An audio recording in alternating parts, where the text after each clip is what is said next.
What is up, guys? Welcome back to Wrestling Crossroads. As always, I'm one half of Dynamic Duo Twisted alongside Brother Pyro. Hello. We missed you last week. Sorry. I had maybe like a 10-minute podcast for these guys. Sorry. I didn't have anybody to banter with, sir. Sorry. I didn't realize that I agreed to something the same day as Halloween Havoc, only because I didn't know the date to Halloween Havoc when I agreed. Because this was before they announced it. So, sorry. Alright, well. I'll try not to let it happen again. Let's hope it doesn't. I love you. Thank God I love you. So overall, what did you think of Halloween Havoc? It was pretty decent. Nothing super grand as Halloween Havoc's past. Yeah. But overall, it was not a bad show. It was more of a predictable show, but pretty much a decently predictable show. Yes. Like, it wasn't overly bad. Yes. Alright, do you want to get us started? Alright, we kick off the night with tag team action.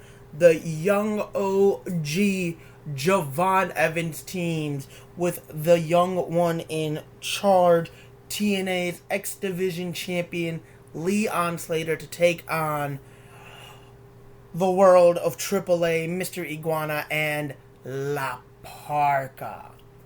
Great match overall. Yes. This was a really fast-paced match. I think it fit all four men's style. I love that. During La Parka's entrance, they're making their entrance, and you see Javon and Leon in the ring just kind of having a little jam session, dancing it out. It was great. Mm-hmm. Loved to see it. Loved to see that everybody had fun. Yes. There wasn't really a dull moment. This was definitely one of those matches where if you blink, you missed something big. Because again, all four men know how to put on a good show. I think they worked really well together. I had a lot of fun watching this match, especially once we got to the involvement of La Yesca. I was gonna say, yeah, that the iguana puppet was involved a lot. He was. A lot more than we've normally seen him in matches for WWE. I love that Booker T was like, Matt was trying to say that he had no place being there. They referenced Judgment Day's Finn Balor and his issues with La Yesca and, Demonito. Dude, I want the Demonito puppet so bad. Anytime you say Demonito, I think of Hoodwinked. Dynamite. Yes. How do you spell dynamite? Dynamite. Yes. He's not wrong. I mean, but no, yeah. Great match. Beautiful action. If you're looking and again, this really was a match just for the sake of having a match. Yeah. But I'm not mad that they threw it in here. Right, no. Here, if you're looking for a match to just have fun with, like, not looking for anything serious, not looking for, nothing a major... big on the line. Yeah. Nothing This big is definitely storyline. a match I recommend everybody go and watch. Oh, yeah, it was definitely beautiful. Picking up the win were Javon Evans and Leon Slater. Again, great match. Congrats to them. I wouldn't mind seeing them more as a cohesive unit. Because that's a very fun... They make a really good and a really fun tag team to watch. We're going to mention something about that later. I don't know if you remember in the show. But we'll get to that. Yeah. You're great for this one. I gave it an A. Again, solid start, solid match. Everybody just was able to fire on all cylinders. And you can tell, even though not all of them have worked together a lot, they still were able to work well as a unit. Cohesively, yeah. Yes. Okay. Everybody fired on all cylinders, and it was a beautiful match. Next match up, we have the North American Championship on the line. Ethan Page defends against El Hijo De Wagner Jr. Yes. AAA's Latin American champion. And this is... a Day of the Dead match. A Day of the Dead match. Which essentially means anything goes. Yes. I love Booker T. To a degree. He was very upset that only Ethan Page's title was on the line. Yep. He feels like if Wagner was a real champion, his title would have been up for grabs as well. I mean, could you disagree? No. I mean, no, but That's not what we're doing here. No. Listen. Ethan Page put out the challenge. Yes. For his North American title. Not the other way around. No. El Hijo de Wagner Jr. didn't come out demanding a title match. Mm-hmm. Ethan Page put out the offer. Wagner just wasn't an idiot and accepted that offer. Right. So going into this match, very beautiful, very hard hitting. Ethan Page did really show what why he wanted to retain his championship, the lengths he was going to go through to retain the championship. There were garbage bins used multiple times, which Baby Crossroads absolutely loved watching. He was beating up the pillow while, the men were beating up the garbage can. The stairs were obviously used on the outside. I'm surprised we didn't really see kendo sticks. I'm surprised as well. We saw chairs. We saw pretty much everything else. We saw tables. But we didn't get called. They called for tables a couple times, but nothing was really done about the tables until later on in the match, which was kind of shocking. You'd think maybe a table spot or two. But they did use the announcement table. And that was used for a bit of time, and then you got to hear Booker T on the headset. He's like, Ethan, watch out, and yeah. Hey, he was team all ego all match. Oh my goodness, was he? Lord. I don't think I've ever seen Booker T, kissing somebody's ass as much as he did with Ethan Page. I swear to God. Ethan was the one that signed his paychecks instead of somebody else. That part right there. But overall, beautiful match, beautiful back and forth. Neither man really had the upper hand. No, but neither man really willing to give an inch. They definitely took the fight to each other, and I loved everything about it. Not really one of those matches either. When they said anything goes, they got pretty brutal. They did, but it wasn't, excessively brutal. Yeah. There was a moment that they did mention that Ethan Page was busted open. You got to see it on the other side of his face paint. And because he did wear Day of the Dead face paint on half of his face. And to represent the Canadian flag. Yep. I was going to say, can we point out that half his face was the Canadian flag? Yeah, the colors of the Canadian flag. Ending moments, he did throw powder into Dr. Wagner's face in order to score the win. Hey, they said anything goes, and you know what? Anything went. It wasn't illegal. They did mention, though, after this match, that there is a potential, I don't know if it's 100%, but they did mention that there is a potential that Chelsea Green and Ethan Page are going for the mixed AAA tag titles now. I'm just saying I could see it working. I'm just saying I'd love to see it work. I could see it working. They work so well together. They talk about how Chelsea Green was probably somewhere watching this match, probably very proud of her fellow Canadian. I want to see that. I would actually really want to see that because I think it would work. Especially because it's Blade, please. Alright, you're great for this match. I gave it a B. There were bits and pieces where the match seemed to kind of drag a bit. But overall, I think they performed really well. Mm-hmm. Put on a good match. Oh, yeah, definitely. Gave us a good story. And overall, it was still very entertaining. Alright. Next matchup. Blake Monroe challenges for the NXT Women's North American title. Zaria defends on behalf of injured friend Sol Ruca. I will say I kind of agree with where Booker T was coming from. Zaria had no business being in this match. No, she did not. Zaria should not have been defending that title. She was not the champion. No. Her friend was. Her friend was injured. Vic Joseph also talking about how Blake Monroe was trying to take the easy way out and get Ava to just hand her the title, which I don't agree with. No. I agree in the aspect of she definitely should have had to compete for it, but I don't necessarily feel like Zaria was the right woman for the job, and especially the manner in which they went about it. I think if they were going to go about this the proper way that they should have done it is Blake Monroe is the number 1 contender. Battle Royal to see who faces her at Halloween Havoc. Either that, or if you got it down to the last line like they kind of did with Zaria, have it before the title, and the champion gets it. Right, have it be for the vacant title. Yeah.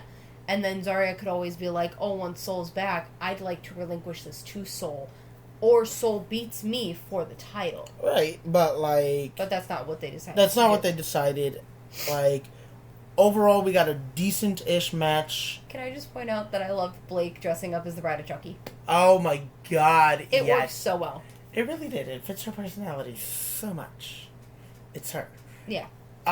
But overall, decent match. It wasn't a very long match. No, it wasn't. I think they said maybe like 10, 15 minutes was the match. So, about an average match. Yeah. A little above average. Like I said, good match. Both women did work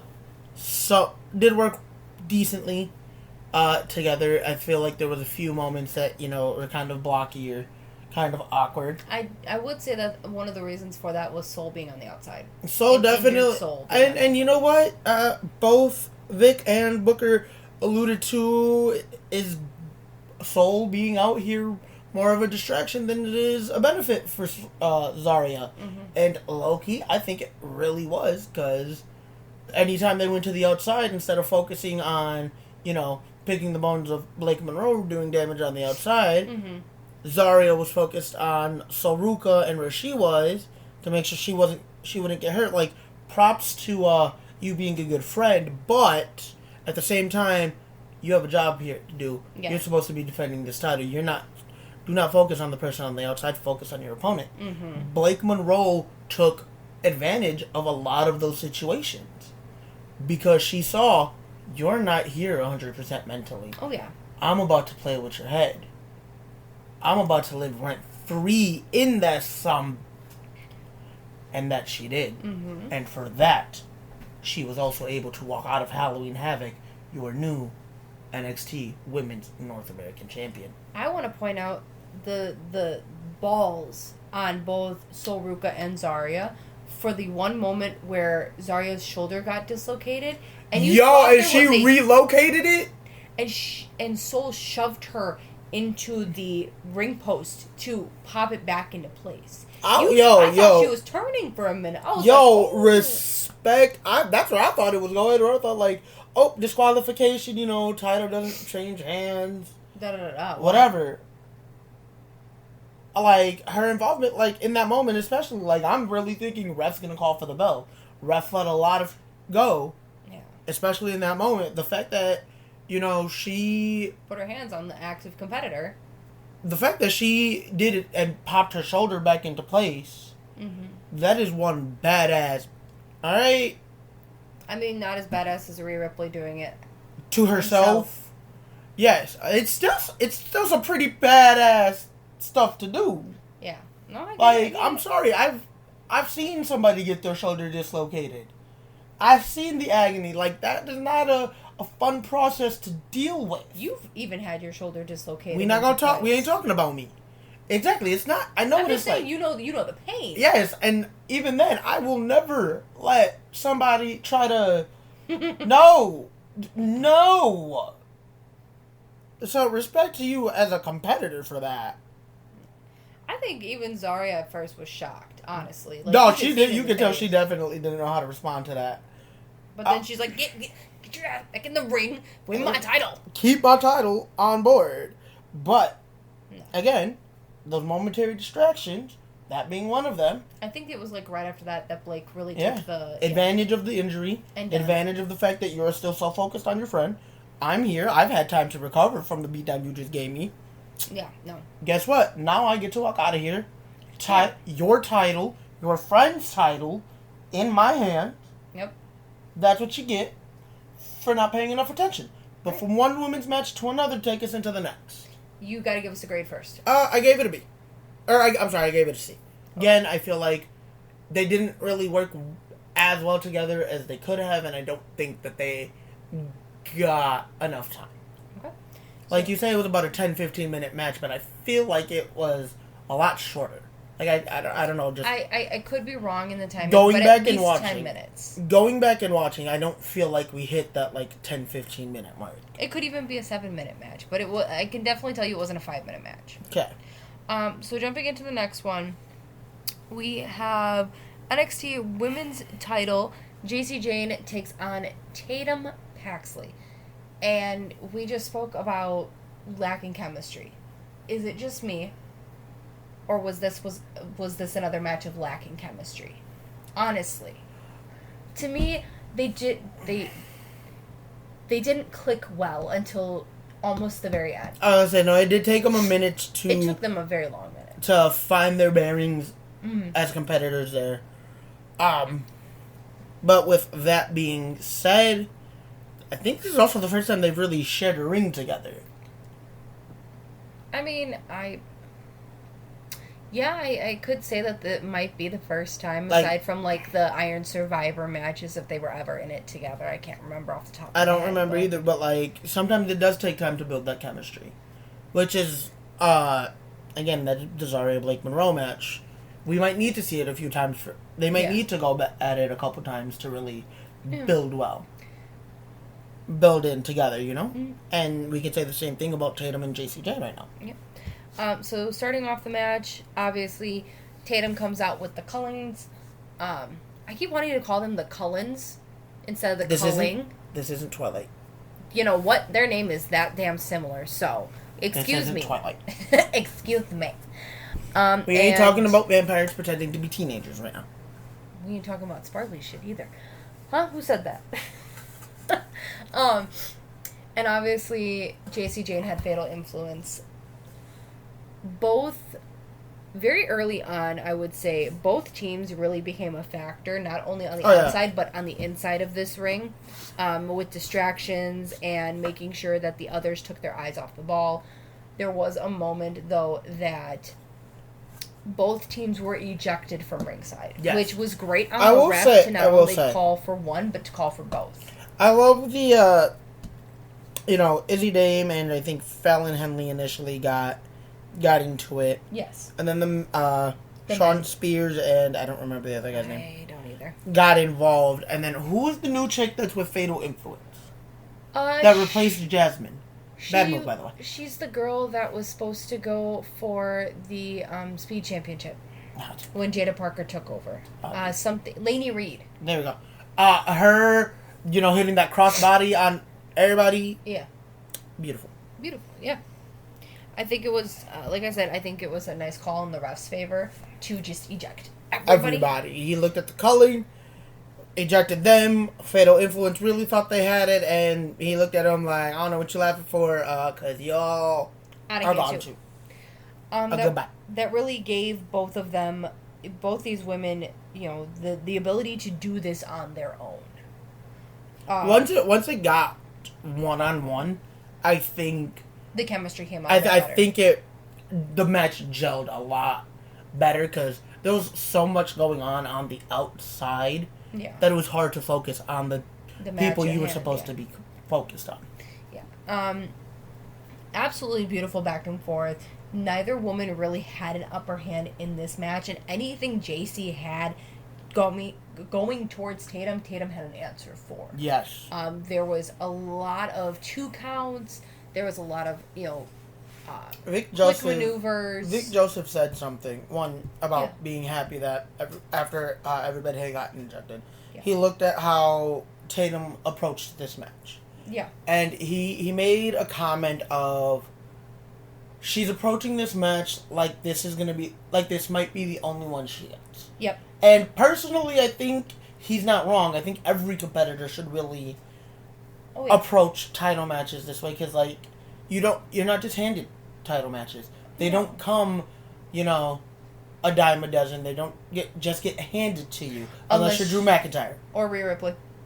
But they don't really for the most part. It's far and few in between that you get a shot at a title. Yeah. So I think the sense of urgency or the sense of I really got to get this done. I really want this. Yes, approaching it like this might be the only chance you have or the last chance you have at this title is a really solid and a good approach for every competitor to have. I agree.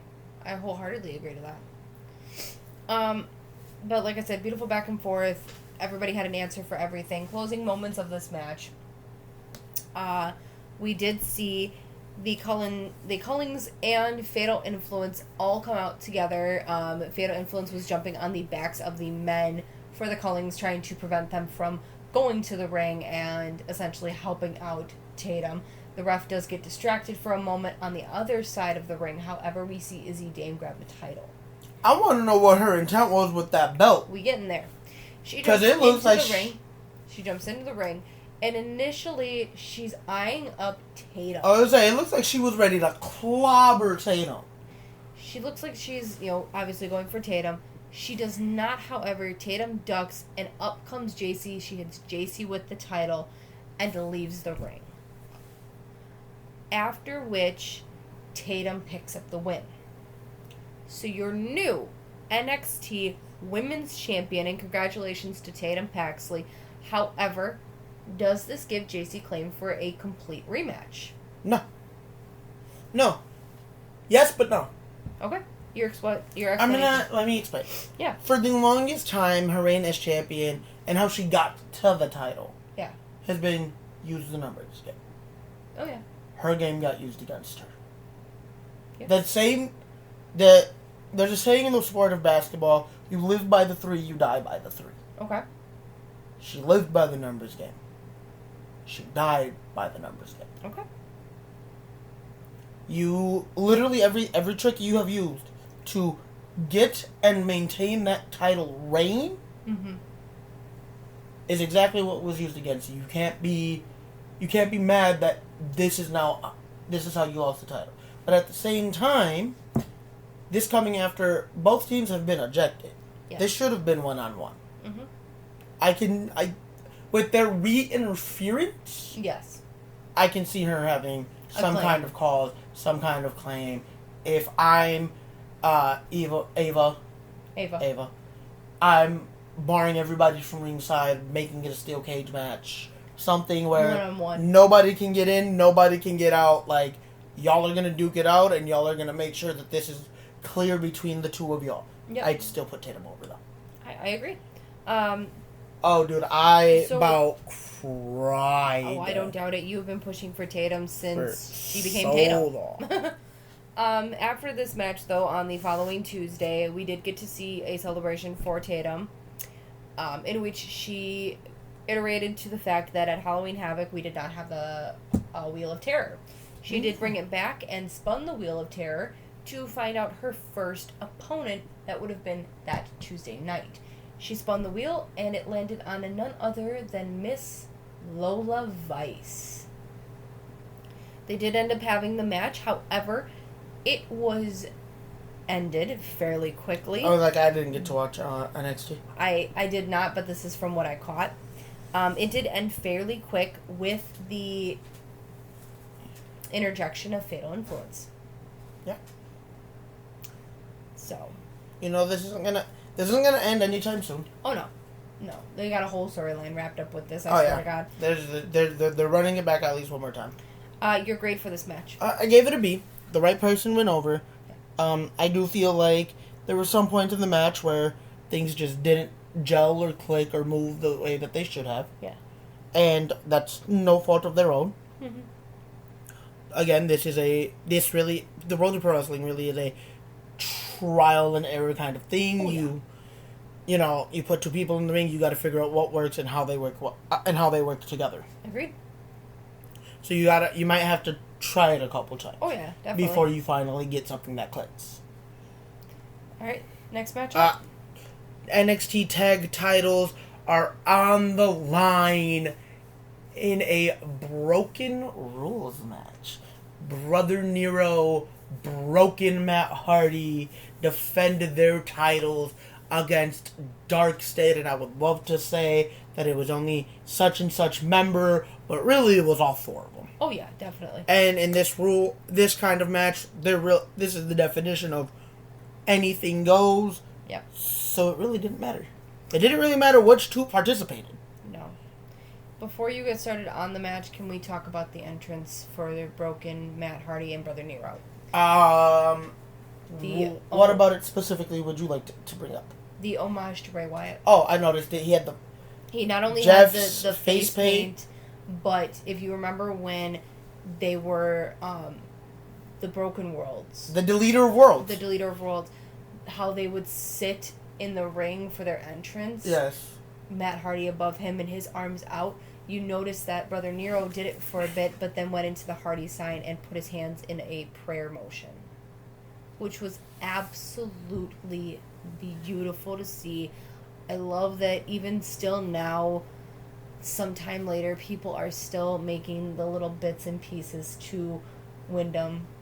It just makes me so happy, especially because literally right after I ended up seeing a video of the Wyatt Six going to Orlando and seeing Eric Rowan be so happy that he was crying alongside, I want to say it was the person that produces Wyndham's masks. Yeah, I didn't get to see that. Just being able to see how they interacted with it and how much it meant to both of them, it was like, oh my goodness. Like, my heart was breaking for them because that's all that he wanted. And now he gets to see it, but he doesn't get to see it in person with his brothers, you know? It's kind of sad. But, anyways, enough about the sappy stuff. I was going to say, let's not get too emotional. Let's talk about this match and how it really was from the word go. Yeah. Like, the minute that bell rang, it was chaos. Like, they left no stone left unturned. They left nothing in the imagination. They just said, and go. Yep. Oh, again, I love the divide and conquer technique. Yes. Was really... Which we got to see a lot. It was really smart. Because the Hardys knew they weren't going to have a chance with all four men. Oh, no. So what did they do? They immediately tried to knock out, I think it was, Sugar, whatever the fudge. I don't remember. I remember Booker T calling him Sugar. Okay, well, Sugar. And what was his name? Cutler James. Okay. I know he definitely got taken out, yeah. They got taken out at pretty early in the match. You take them out, now it's 2-on-2. Yeah. Now you have a slightly more favored opportunity at walking away with your title. Right. Again, all four men, brutal. This is what... Look, I want to regain the titles I shouldn't have lost, because they shouldn't have. I want to retain these titles because we feel like we can, bring them up in prestige, which I don't entirely disagree with. Mm-hmm. I still feel it shouldn't have come at the expense of Darkstate, especially with them being such a new and young, fresh team. I agree. But you know what? All four men came in. There is just so much to talk about in this match that trying to pinpoint any one moment would be extremely, extremely difficult. I will say the fact that we had, I think it was, I can't remember the guys in Darkstate's name. I can't either. But there was a moment where Jeff was going Swanton. Yes. I don't remember who it was that was on the table. I don't remember which I think it was the guy with the O on his trunks. Okay. I don't remember what his name is. But as Jeff went to Swanton, his opponent rolled off the table.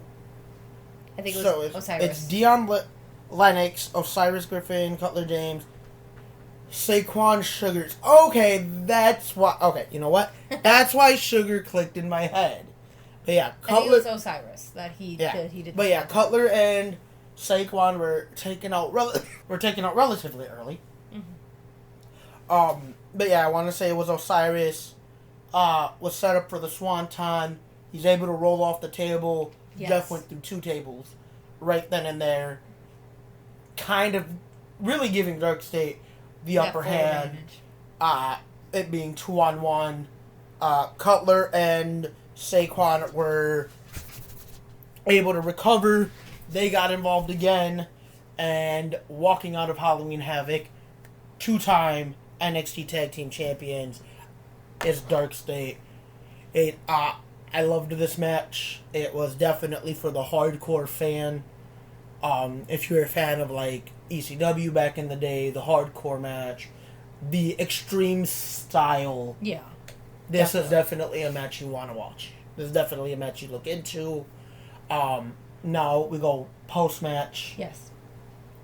They cut backstage. Leon and Javon are talking amongst each other, you know. Yep, they just Yo, feel bad that... I'm mad that Darkstate is 2-time champions.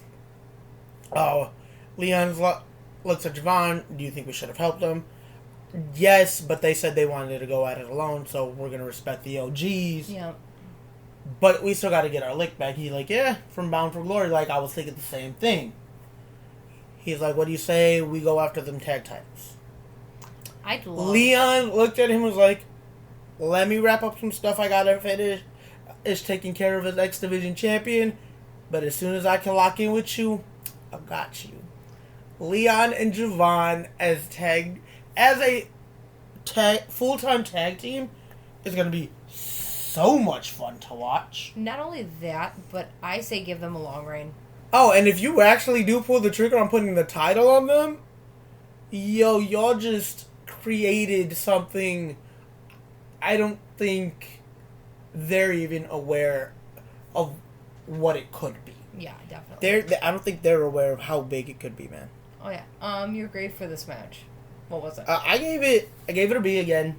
There were some moments that I feel could have been chopped out a lot better. Yeah. But overall, great match. We got a full story out of it. I'm okay if, the Hardys don't try to invoke a rematch, by the way. Please don't. But also, I don't know, give me an 8-man tag match. Darkstate. You give me Darkstate, you give me the Hardys, and Leon, and Javon.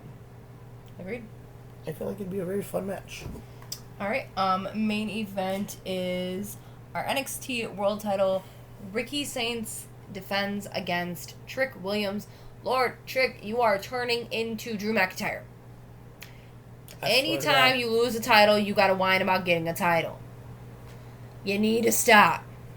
You're not Carmelo Hayes, so now you want to try to be Drew McIntyre, and it's just not gonna work. Agree with me. It's just not gonna work. I mean, he got the title match, but you hear how much we ramp on Drew McIntyre for getting title match after title match. We started doing the same thing with Rhea Ripley, and now it's time to have that same energy with Trick Williams. Lord have mercy. Because you know what? If it wasn't him being TNA champion, it was we're gonna go back before his TNA title reign. Yeah. How many times he had a shot at the NXT title? I believe when I was looking at the statistics when they had when he had came out, they were talking that this is his 15th title match. 11 of them was him. I think it was like 11 defending or something like that. 11 of them were like main eventing, something like that. I'd have to go back and double check and make sure I'm 100% correct, but something along those lines where it was like only so many was he the challenger for, other ones he was defending the title. Okay. So, but point is, he's been in the title picture for long. A lot since he and Mello broke up. Oh yeah, definitely. So this match, very heavy hitting. Both men had an answer for everything. I mean, really? It was pretty heavy. Is that really how you saw it? I saw it heavy hitting on Trick's part. I was gonna say Trick dominated like 80% of this match. Ricky Saints never really was able to get out the gate. He never really found his footing. He then really again, didn't they're get kind of sloppy together. He didn't really get to find his bearing. Like, Trick dominated most of this match. I guess I just remember the more ending part, closing moments. Almost all of this match was favored Trick. Vic Joseph even noticed, and Booker T noted, this has been more super lopsided. Trick Williams has been in control almost the entire time. It was a very heavy-hitting match, though. Like, on Trick's part, it was very Dude, heavy. he moved well. He controlled... He had an answer for everything. He controlled the pace of the match. He controlled his opponent like a traditional big man, and that's not something I'm used to seeing from him. No, but I think it's more of his heel persona. Like, it was... Well, even then, like, his heel persona has been super flashy, super...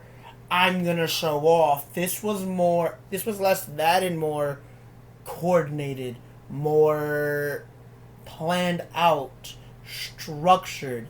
He took to this match like Oba. I think he controlled the match much like Oba Femi, Prime Big Show. Well, you think these traditional big men, that's the direction he went. Not his usual, I'm going to show off a metric ton of athleticism. Well, think about it. He just lost his title. What was working in that match, being flashy, that would work in this match. Let's talk about the tools that brought him to the dance, though. That flashy persona. Oh yeah, definitely. Is what got him 2 previous world title reigns as NXT champion. That flashy persona. Oh yeah. Is what led him to being TNA world champion. But I think what he kind of went in as mentality wise was, okay, this may have worked in the past, but now let's switch it up. Let's try something new because I did lose my title here. I would say because clearly what worked in the past wasn't working anymore. Right, that's more or less where I was going. And then when you look at it too, I've noticed something, and you can completely disagree with me because you know these men a bit better than I do. But Mike Santana and Ricky Starks kind of have more or less of the same in-ring style. Am I wrong? You are, though. Am I? Again, with Saints being the smaller guy, he's definitely reliant more on his speed factor. Whereas Mike Santana's got the brawler mentality, the fighter mentality, the Eddie Kingston approach. But I'm in your face. Mm-hmm. What are you going to do about it? However, I did notice that in his match against Trick, he was using speed. Mike was using more speed to counteract Trick with his athleticism and his big guy. And that's more of the, I have to come up with a plan that's going to throw you off. Okay. Because think about it. This is now, I think, the second time they've gone at it. Granted, the first time Mike Santana was involved, it was a triple threat match involving Joe Hendry. Yeah. Had to. But again, your face mentality can only take you so far. This is now I gotta add a few more tricks to really throw you off. Now that it's one-on-one, maybe I alter the recipe. Just a bit. Or the equation just a smidge here to help me long term. I mean, I remember, Santana and Ortiz, but we didn't really watch. I was going to say, but let's be real. Saints, he's more prone to, take you to the ground or, hit the high-flying moves. Yeah. Santana's never really going to come off the top rope. Oh, no, but I, looking at Santana from now and seeing how Ricky is, from the last time that I had seen Santana, their moves did seem kind of similar to me. And again, like I said, correct me if I'm wrong, which you obviously did, because I'm not as familiar with Mike Santana as I'd like to be. No. I will say... But upon seeing him, the last time, and Ricky Saints this time, their moves were kind of similar. You were... No, I was going to say, alright, yeah, I guess, in some degrees, yes. But, like I said, when you really break down the components of their fight style, their in-ring style, they are extremely different. You can see, notice the differences. Okay. Closing moments of this match, obviously, a majority of it was dominated by Trick Williams. Ricky Saints was able to pick up speed and momentum in his favor. continuing his current reign as world champion. Your grade for this one? I gave it a C. C? Okay. And reasoning being? I just felt like, one, with how lopsided it was, didn't really get to see them tell a story or really see how well they could click together. Yeah. Because they wrote it out to, be favored trick the majority of the time. Plus, I feel like the end of the match was kind of rushed. Yeah, I agree too. But again, we've even said it, like, a lot of the times with our main event matches, it could be because of timing, because they didn't want something to run over, yada yada. And unfortunately, we as the fans, we notice that type of thing if you do, like, the analytics like we do. Yeah, and we truly do look heavy into it. Yeah, definitely. With that being said, that does conclude Halloween Havoc. That does. We come back next at the end of this month. Yeah. For Survivor Series War Games. Other than that, Brother Pyro and I have discussed that we will be covering NXT's Gold Rush, which is a specialized 2-week episode that they are doing. This will be every single title from NXT, AAA, and TNA on the line during NXT's television times. I'm okay with this. I'm okay with this a lot. Oh, yeah. So we will be watching on Wednesday, as unfortunately we're not able to live on Tuesday, but we will be covering it the weekend of for both weeks. Yeah. So, with that being said... Were we going to do Full Gear, or did we deem that wasn't going to be one of the big ones that we cover for AEW? I don't believe that was a big one that we Okay, well then, yep, it'll be Gold Rush. Gold Rush. Before we get into Survivor Series. Yes. I'm talking like big old pay-per-view then time. it'll be Survivor Series, Yes. Thanksgiving boycott. Yep. We are looking so forward to that as everything is starting to build up for. We do have Saturday night's main event going on currently, but as you guys know, we do not cover that. However, we will be covering the one December 13th for John Cena's last match. I feel like we owe it to him. Oh, definitely. And his legendary career. Oh, definitely. But alright, guys, you guys have a good rest of your week, and we will talk to you soon. Laters.